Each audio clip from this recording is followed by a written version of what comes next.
Hello दोस्तों, एक बार फिर से आप सभी को बहुत बहुत स्वागत है अपने यूट्यूब चैनल कंपटीशन एसएससी में। दोस्तों, इस वीडियो में हम आप सभी के लिए लेकर के आ गए हैं विज्ञान के टॉप 30 प्रश्न को। अगर आप किसी भी प्रतियोगी परीक्षाओं की तैयारी करते हैं जैसे एसएससी, सीजीएल, सीएचएसएल, एमटीएस या एसएससी जीडी, अगर आप अपने तैयारी को बेहतर करना चाहते हैं तो आप ये वीडियो को 5 मिनट में ज़रूर देख लेंगे, क्योंकि आपका जो तैयारी है बेहतर हो जाएगा। तो चलिए स्टार्ट करते हैं। वीडियो को स्टार्ट करने के पहले अगर आपने अभी तक चैनल को लाइक नहीं किया तो एक बार चैनल को लाइक कर दीजिए। अगर आप नए व्यूअर हैं तो चैनल को सब्सक्राइब कर लीजिए। सब्सक्राइब करने के बाद बेल आइकन को प्रेस करके नोटिफिकेशन को ऑल कर लीजिए, ताकि मैं कोई भी वीडियो डालूं तो सबसे पहले आप तक पहुंचे। तो ये रहा स्क्रीन पे पहला प्रश्न। पृथ्वी की परपट्टी पे कौन सी धातु बहुतायत मात्रा में मिलती है? तो पृथ्वी की परपट्टी पे बहुतायत मात्रा में जो मिलती है एल्युमिनियम मिलती है। अगला प्रश्न हमारा है, सबसे बड़ी हड्डी कौन है? तो सबसे बड़ी हड्डी फीमर होती है। याद रखेंगे, सबसे बड़ी हड्डी फीमर होती है। अगला प्रश्न हमारा है, पीतल, कांसा, जर्मन सिल्वर में कौन समान मात्रा में पाया जाता है? तो पीतल, कांसा, जर्मन सिल्वर में समान मात्रा में तांबा पाया जाता है। याद रखेंगे, तांबा पाया जाता है। अगला प्रश्न हमारा है, पानी के अंदर ध्वनि सुनने का यंत्र कहलाता है? तो पानी के जो अंदर सुनने का जो यंत्र है हाइड्रोफोन कहलाता है। याद रखेंगे, हाइड्रोफोन कहलाता है। अगला प्रश्न हमारा है, नाभिकीय विखंडन में ट्रिगल क्या है? तो नाभिकीय विखंडन में ट्रिगल न्यूट्रॉन है। याद रखेंगे दोस्तों, न्यूट्रॉन है।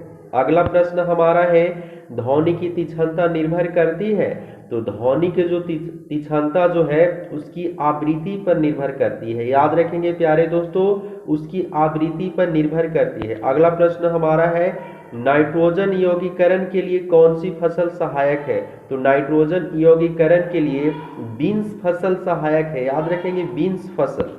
अगला प्रश्न है, मायोपिये से क्या तात्पर्य है? तो मायोपिये से निकट दृष्टि दोष तात्पर्य है। याद रखेंगे, निकट दृष्टि दोष तात्पर्य है। अगला प्रश्न है, भारत के अत्यंत उपयुक्त पारंपरिक ऊर्जा स्रोत है? तो भारत के अत्यंत उपयुक्त पारंपरिक स्रोत जो है सौर ऊर्जा है। याद रखेंगे, सौर ऊर्जा है। अगला प्रश्न हमारा है, हीरे रात में क्यों चमकते हैं? तो क्योंकि उसमें चतुष्फलकीय आणविक संरचना होती है, इसके कारण हीरे जो है रात में चमकती है। अगला प्रश्न है, शकनाशी ऐसे रासायनिक द्रव्य है जो डॉट डॉट का नियंत्रण करते हैं? तो अपत्रीन का नियंत्रण करते हैं, अपत्रीन का नियंत्रण करते हैं। अगला प्रश्न, प्रकाश संश्लेषण में वर्णहरित की भूमिका है? तो प्रकाश संश्लेषण में वर्णहरित की जो भूमिका है प्रकाश का अवशोषण है। याद रखेंगे, प्रकाश का अवशोषण है। अगला प्रश्न है, मानव गुर्दा में होने वाली अस्मरी में ज्यादातर होते हैं? तो याद रखेंगे, सोडियम क्लोराइड ज्यादातर होते हैं, सोडियम क्लोराइड ज्यादातर होते हैं। अगला प्रश्न है, कायिक स्पर्श से फैलने वाला रोग है? तो कायिक स्पर्श से जो फैलने वाला जो रोग है कॉन्टेजियस है। याद रखेंगे, कॉन्टेजियस। अगला प्रश्न है, नेत्र रोग का चिकित्सक है? तो नेत्र रोग का जो चिकित्सक है ऑप्थाल्मोलॉजिस्ट है, ऑप्थाल्मोलॉजिस्ट है। अगला प्रश्न है, वातावरण में सर्वाधिक मात्रा में पाई जाने वाली गैस कौन सी है?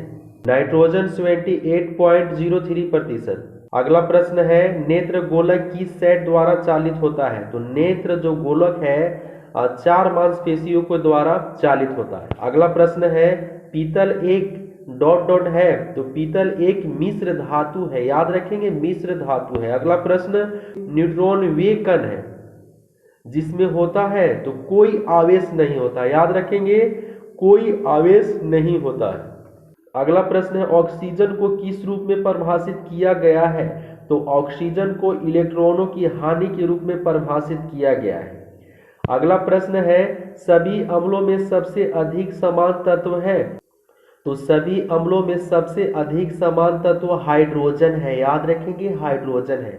अगला प्रश्न है, अम्ल का स्वाद होता है? तो अम्ल का स्वाद खट्टा होता है। याद रखेंगे, खट्टा। अगला प्रश्न, प्रकाश वर्ष इकाई है? तो प्रकाश वर्ष दूरी का इकाई है। अगला प्रश्न, भौतिकी संतुलन कार्य करता है? तो भौतिकी संतुलन जो है कार्य संवेग संरक्षण के सिद्धांत पे कार्य करता है।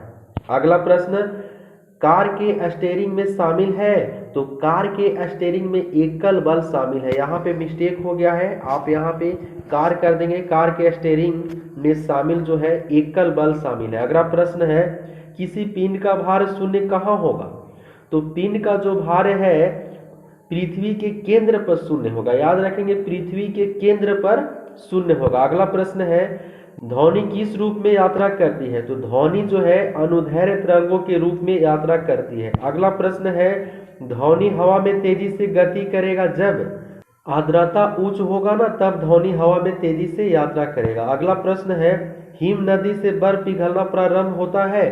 तो हिम नदी से जो बर्फ जो पिघलना स्टार्ट होता है निचले सतह से प्रारंभ होता है। अगला प्रश्न है, ये वीडियो का लास्ट प्रश्न है, कैलोरीमीटर सामान्यतः बनता है? तो तांबा से बनता है। याद रखेंगे, तांबा से बनता है। मिलते हैं दोस्तों अगले वीडियो में, तब तक के लिए दोस्तों धन्यवाद, जय हिंद।